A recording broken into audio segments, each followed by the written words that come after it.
Welcome to RJ skill the versatile world. हम लोग बातें कर रहे हैं सिविल सर्विस एग्जामिनेशन सीएससी की, यूपीएससी की बातें कर रहे हैं। हम लोगों का जो टॉपिक चल रहा था वो है प्रस्तावना, प्रियम्बल और हिंदी वर्जन में जैसा कि बताया गया उद्देशिका। और हम लोग बातें कर रहे थे लास्ट लेक्चर, है ना, इससे पहले वाला जो लेक्चर था उसमें हमने बातें किया था कि भारत को आदेशात्मक अपना लेना चाहिए या नहीं, यानी लोकतंत्र की बातें कर रहे थे, आदेशात्मक लोकतंत्र अपनाना चाहिए या नहीं। तो देखिए, जैसे कि बहुत लोग कहते हैं, है ना, हम लोग पढ़ रहे हैं संविधान का स्वरूप और उसमें लोकतंत्रात्मक, ठीक है, डेमोक्रेटिक। देखिए, भारत को आदेशात्मक लोकतंत्र अपनाना चाहिए या नहीं। तो जस्ट मैं रिकॉल कर देता हूं कि आपको मैंने बताया था क्या, लोकतंत्र के प्रकार, एक तो प्रत्यक्ष, दूसरा अप्रत्यक्ष या प्रतिनिधि मूलक। प्रत्यक्ष में क्या होता था कि जनता स्वयं शासन का संचालन करती थी, और अप्रत्यक्ष की बातें करें तो जनता अपने प्रतिनिधि का निर्वाचन करती है और जनता के प्रतिनिधि के द्वारा शासन का संचालन किया जाता है। ये क्या हो गया, अप्रत्यक्ष। अप्रत्यक्ष में फिर हमने देखा था क्या, तो एक संसदीय लोकतंत्र और दूसरा आदेशात्मक, यानी पार्लियामेंट्री डेमोक्रेसी, और दूसरा क्या था, प्रेसिडेंशियल डेमोक्रेसी। ठीक है, तो हम लोग इसी की बातें कर रहे थे कि संसदीय लोकतंत्र यानी पार्लियामेंट्री डेमोक्रेसी, और दूसरा क्या था, तो दूसरा था आदेशात्मक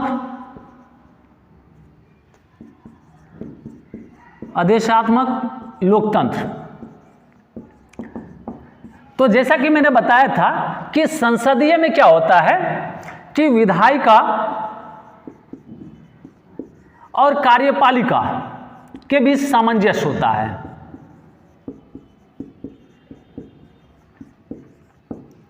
कार्यपालिका के बीच सामंजस्य होता है, और हमने देखा था कि इसका कार्यकाल निश्चित नहीं है, इसका कार्यकाल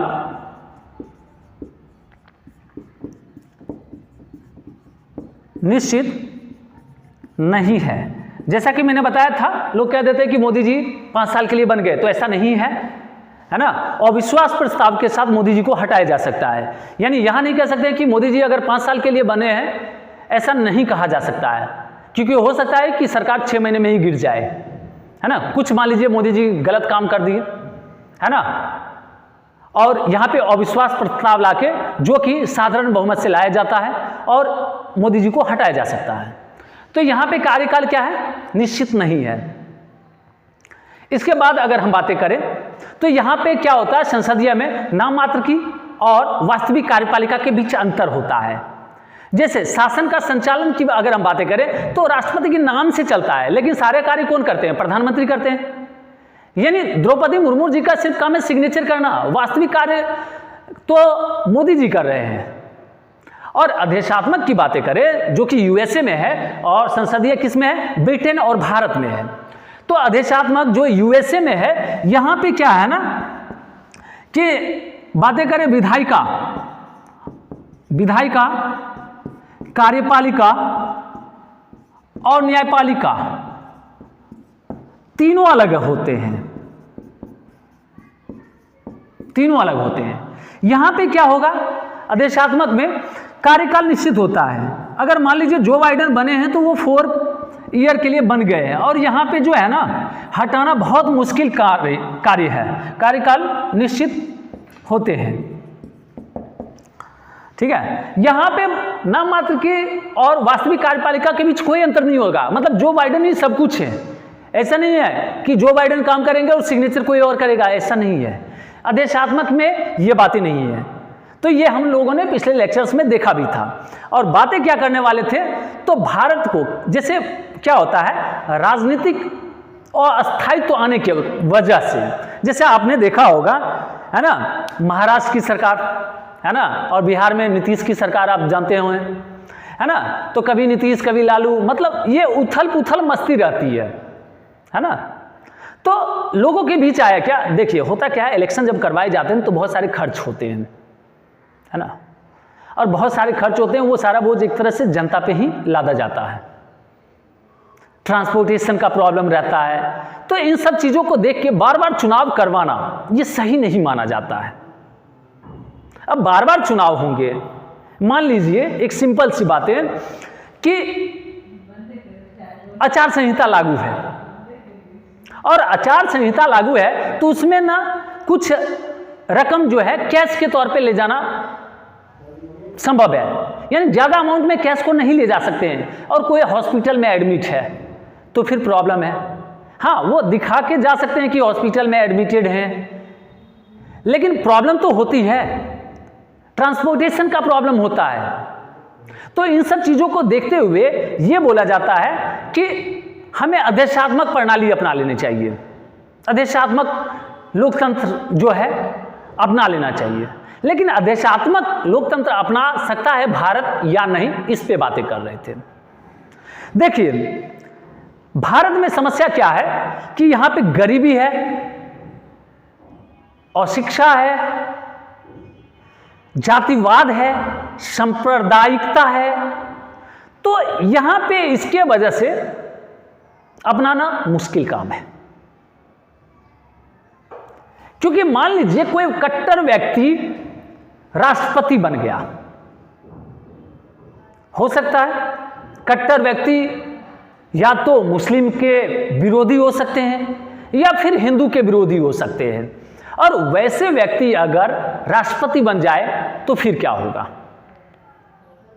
तो इस वजह से, और यहां पे वजह क्या है कि देखिए कार्यकाल निश्चित है, आदेशात्मक में कार्यकाल, अगर जो बाइडेन वहां पे 4 साल के लिए बने हैं तो 4 साल के लिए, वहां पे हटाना बहुत ही मुश्किल काम है, वहां नहीं हटाया जा सकता है। ठीक है, तो मान लीजिए कट्टर व्यक्ति बन गए, अब क्या हटा तो सकते नहीं है, सामने वाले को पता है कि मुझे हटाना मुश्किल ही नहीं, नामुमकिन है ना, तो वो फिर अपने तरीके से काम करेगा। जैसे कि आप योगी जी का बुलडोजर, मतलब हम ये नहीं कह रहे हैं कि योगी जी जो हैं उनका बुलडोजर किसी एक साइड जा रहा है, हो सकता है उनका बुलडोजर किसी एक साइड, मतलब झुकाव होते हैं। देखिए हमारा भारत संविधान से चलता है, लेकिन सभी को पता है कि अगर योगी जी हैं तो उनका झुकाव किस तरफ होगा, मोदी जी हैं तो झुकाव किस तरफ होगा, और राहुल गांधी हैं तो झुकाव किस तरफ होगा। चलना संविधान से ही है, लेकिन झुकाव, थोड़ा झुकाव तो होगा। और मान लीजिए कट्टरपंथी आ गए तो उनका झुकाव नहीं होगा, वो सीधे एक तरफ से साइड कर दिए जाएंगे। तो ये समस्या है आदेशात्मक लाने के बाद। तो भारत के लिए संसदीय प्रणाली ही सही व्यवस्था है, और देखा गया है कि भारत में, है ना, राजनीतिक अस्थायित्व की जो पहले चिंता होती थी वो पिछले 2 दशक से नहीं रही है।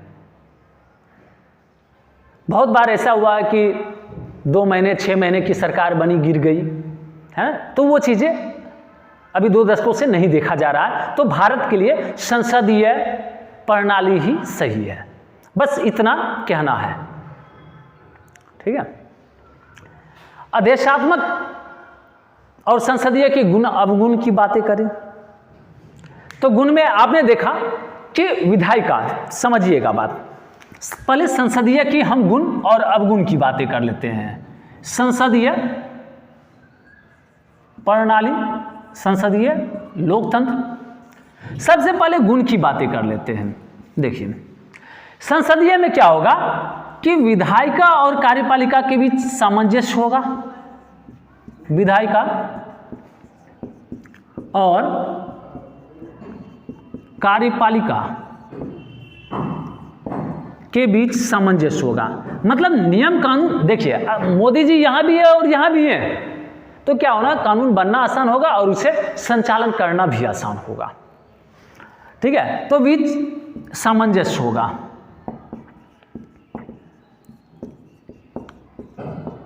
सामंजस्य होगा। और अगर हम बातें करें तो जैसे कि देखिए संसदीय में क्या है ना कि कार्यकाल निश्चित नहीं है, यानी तानाशाही से रक्षा होगी। मोदी जी को पता है हम थोड़ा तो इधर उधर कर सकते हैं, लेकिन ज़्यादा करेंगे ना तो हमारे दल के ही लोग विरोधी हो जाएंगे, है ना। भले अमित जी अभी साथ दे रहे हैं, लेकिन पता चलेगा कि अमित जी भी खिसक गए, ठीक है, राजनाथ जी भी खिसक गए, तो ये जो है त्रिमूर्ति ये खिसक सकते हैं। तो इसलिए यहां पे क्या होगा, तानाशाही से रक्षा होगी।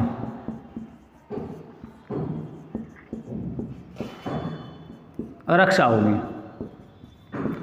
लेकिन अगर अवगुण की बातें करें, डिमेरिट्स की बातें करें, तो समझिएगा योग मंत्री परिषद की निर्माण की संभावना कम हो जाती है। मतलब जो इलेक्ट होके आए हैं उसमें से ऐसा नहीं है, अपना तो लोकतंत्र है ना भारत में और सबको अधिकार है, भले पढ़े लिखे जीते या ना जीते, है ना, अंगूठा छाप भी जीत जाएंगे और वो भी शिक्षा मंत्री बन के आएंगे, ठीक है। अब यहां पे क्या हुआ कि योग मंत्री परिषद की निर्माण की संभावना कम हो जाती है। जैसे कि आपने नाम सुना है स्मृति ईरानी जी का, है ना, और बहुत ही पढ़ी लिखी भी हैं, आपको अच्छे से पता होगा। तो ऐसे ऐसे मंत्री शिक्षा मंत्री बन के आ जाते हैं। तो समझिए शिक्षा मंत्री बन के ऐसे लोग आएंगे तो हमारी शिक्षा का क्या होगा। तो योग मंत्री की निर्माण की योग्य मंत्री परिषद, योग मंत्री परिषद की निर्माण की संभावना कम हो जाती है। निर्माण की संभावना कम हो जाती है।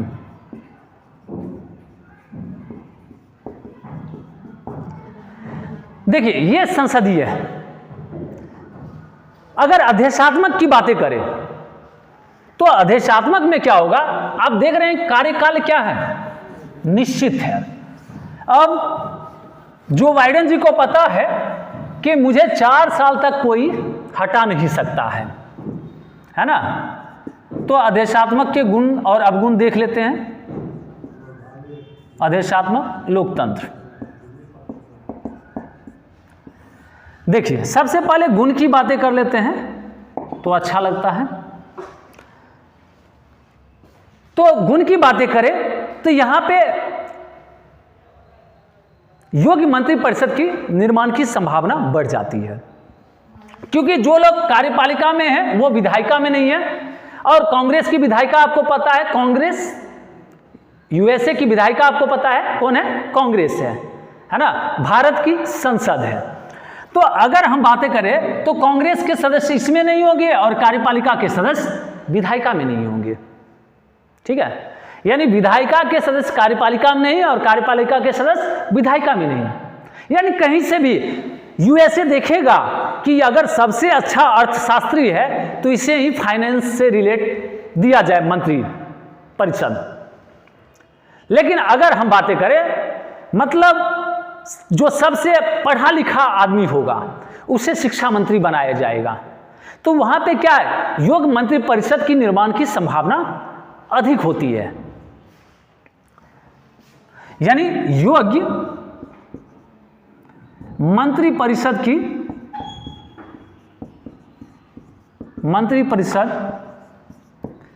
निर्माण की संभावना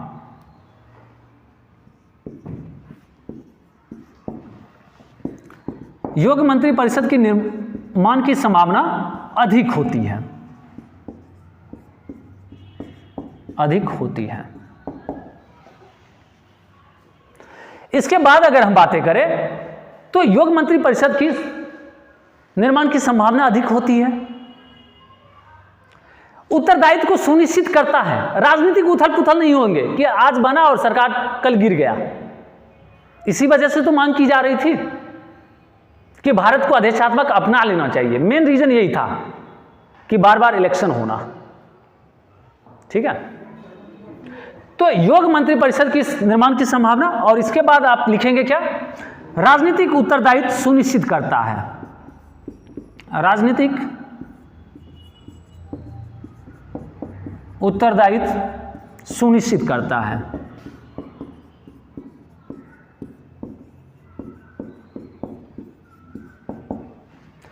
अब बातें कर लेते हैं अवगुण की। तो जैसा कि देखिए अवगुण में क्या होगा, तानाशाही। तानाशाही में क्या होगा कि जो बाइडेन जी को पता है कि 4 साल जो है ना अब हटाना मुश्किल ही नहीं नामुमकिन है, क्योंकि डोनाल्ड ट्रंप पे भी किया गया था ना, है ना, उसको भी हटाने का प्रयास किया गया था बट नहीं हट पाए। तो तानाशाही की संभावना बढ़ जाती है, की संभावना बढ़ जाती है। इसके बाद अगर अवगुण की बातें करें तो विधायिका और कार्यपालिका के बीच सामंजस्य नहीं होता, गतिरोध उत्पन्न हो जाता है। यानी कानून बनेगा, पता चलेगा कि कार्यपालिका ने साथ नहीं दिया, कार्यपालिका ने कुछ किया, विधायिका ने साथ नहीं दिया, मतलब गतिरोध बढ़ जाएगा। तो ये हो गए हमारे क्या, आदेशात्मक और संसदीय लोकतंत्र। इसके बाद हम लोग बातें करेंगे, है ना, गणराज्य की, है ना, लोकतंत्रात्मक गणराज्य। तो सबसे पहले ये लाइन भी मैं आपके सामने लिख देता हूं कि विधायिका और कार्यपालिका के बीच गतिरोध उत्पन्न हो जाते हैं। विधायिका और कार्यपालिका के बीच गतिरोध होने की संभावना, गतिरोध होने की संभावना, ठीक है। इसके बाद हम लोकतंत्र के बाद लोकतंत्रात्मक गणराज्य की बातें करेंगे। Thank you so much for being with RJ skill the versatile world.